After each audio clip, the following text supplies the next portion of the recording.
Neil Young is among the greatest songwriters of all time. His wide range of musical stylings has earned him praise from fans and critics alike. And like many of his generation, he's known to be fairly eclectic. For example, he's recorded whole albums and decided not to release them. Although in recent years, he has gone back into his archive to give these albums a proper release. I'm Zach Hval, singer, songwriter, guitar player extraordinaire, and today we're going to look at one of those albums. Let's check it out.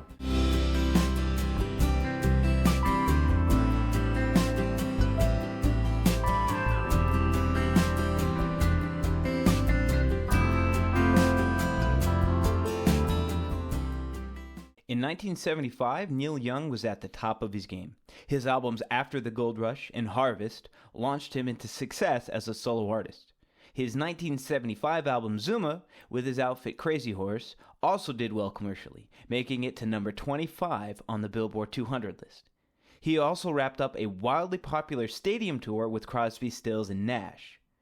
Young at this point was always searching for what to do next, what sound to create next.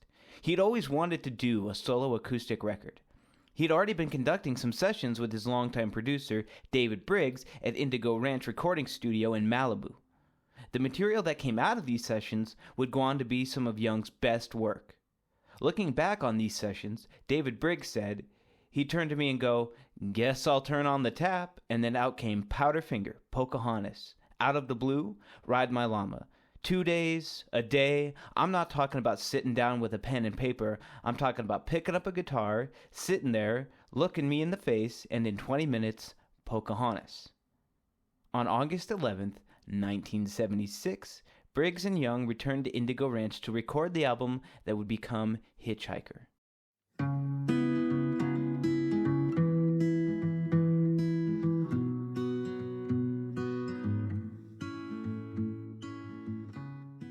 The album was recorded in a single night. It features Neil Young on acoustic guitar, harmonica, and piano. The songs were recorded in the same order as they appear on the finished product, with Briggs mixing live in the studio. The atmosphere of the session was fairly relaxed. It began with Neil with his acoustic guitar in front of the microphone saying, "You ready, Briggs?" and then launching into an early version of Pocahontas. From that point, Young and Briggs would crank out 9 more tunes.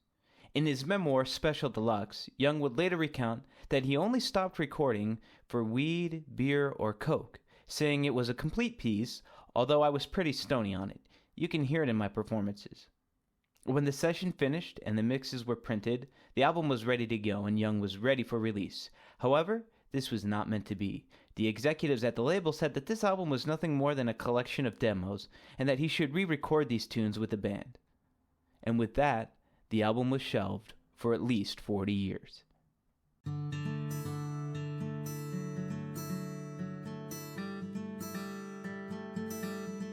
So why aren't we supposed to hear it? Well, I mean, this one kind of speaks for itself as opposed to other albums that I've covered in this series, in the sense that the record label didn't want to release it. And it's rare in instances like this for me to take the side of the suits, the record label types, the businessmen, as it were. In fact, this might be the only time that I actually agree with him. I do think, some of these songs, at least, were better with the full band treatment. I mean, even though he shelved this album for 40 years, he did release most of these songs throughout the course of throughout the rest of the 70s and even into the 80s. And so they did get the full band treatment, got new mixes and things like that. And so I do think that, and some of those songs are better. I mean, as far as songs on Hitchhiker that I think are better than the ones that were recorded later on down the road, a good example would be the Old Country Waltz, which he would put on an album that came out not too long after Hitchhiker was recorded, American Stars and Bars. I think the Old Country Waltz here, where it's just him on the piano with the harmonica, I think this fits the song better, just the lyrical content, about being, at a bar while the band's playing the Old Country Waltz. You're thinking about your ex-lover and you're getting just gobsmacked. You're just getting barbecued. You're getting drunk. I think his vocal performance, because he's super stoned, he's half drunk, kind of meandering on the piano. Very underrated piano player in my opinion, and he's got a good ear for melody on the piano. But I think in any case, I think that this performance fits this album and the lyrical content of the song better than he did with Crazy Horse, or well, it wasn't Crazy Horse, it was Crazy Horse plus some other people on American Stars and Bars. Slight digression. I think Old Country Waltz here, the solo piano version, is better than that.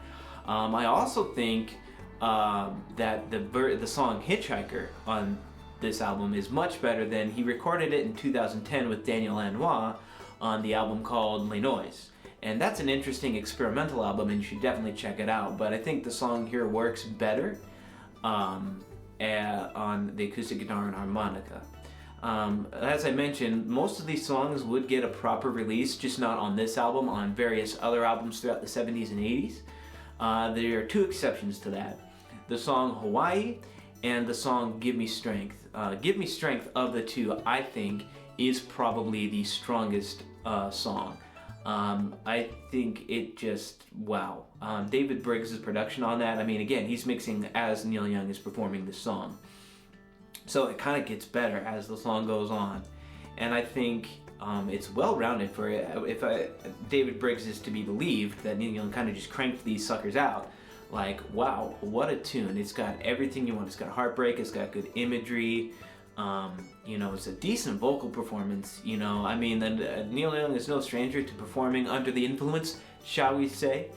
The album Tonight's the Night is a good example where him and the band just progressively get more and more fickled, I guess, as the kids say.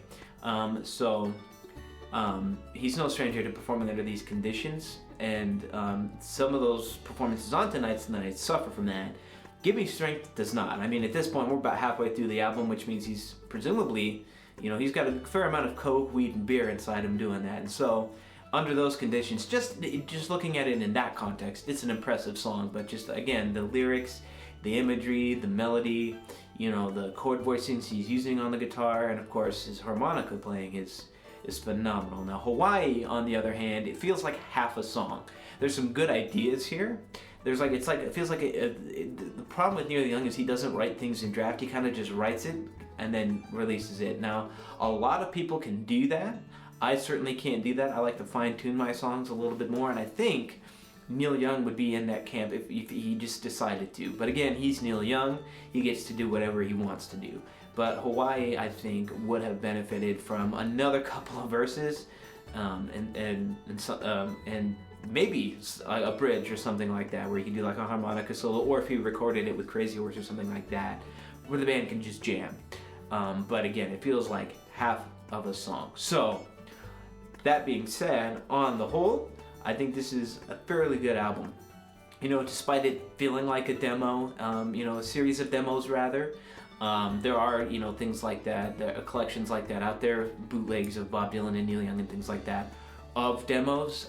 He's released them under the Archives, you know, series. This is from that as well. So looking at it as an album, like if it were released, this would have come out just before the Still Young Band album, so this would have been after On the Beach, I think, or no, after Zuma. So, I mean, if we're putting it in between those albums, it would actually not, you know, I don't think be as remembered as those albums. I think it would actually be a low point. And so, again, doing it maybe with Crazy Horse or something like that, just coming off the heels of Zuma, right, and then shifting directions musically and going the Still Young Band route, I think would have benefited this album a bit more. So, that being said, I actually do not hate this album. I rather enjoy it. I think, you know, there's a case that you can make. I don't think I'm fully on board with this, but a lot of people feel that Neil Young is best when it's just him, an acoustic guitar, and a harmonica. I can see the argument for that. I don't know that I necessarily buy that myself. But in any case, that is why we aren't supposed to hear this album, and those are some of my thoughts on the album. And that is Hitchhiker by Neil Young. For what it is, it's a fairly decent album, but I'm curious what your thoughts are on that album and Neil Young's fairly long, eclectic career. Thank you so much for watching this. It really does mean the most. I hope that you would consider liking this video if you enjoyed it, and subscribing to the channel to get more videos like this, and guitar lessons, and especially what you want to stick around for is Musical Hangout, the live music experience of this new year 2024, here on YouTube live every Tuesday night.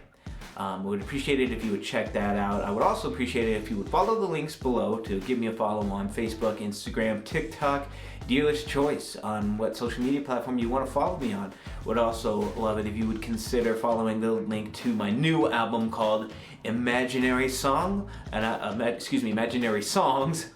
It's an album full of imaginary songs, imaginary guitar solos, and imaginary vocals, which exist only in the mind of those who imagine them. Thank you so much for watching this. It really does mean the most. I'm Zach Hval, singer, songwriter, guitar player extraordinaire, signing off, reminding you that curiosity killed the cat, but a pop killed the weasel.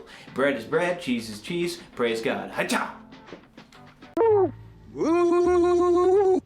Hallelujah! Hallelujah!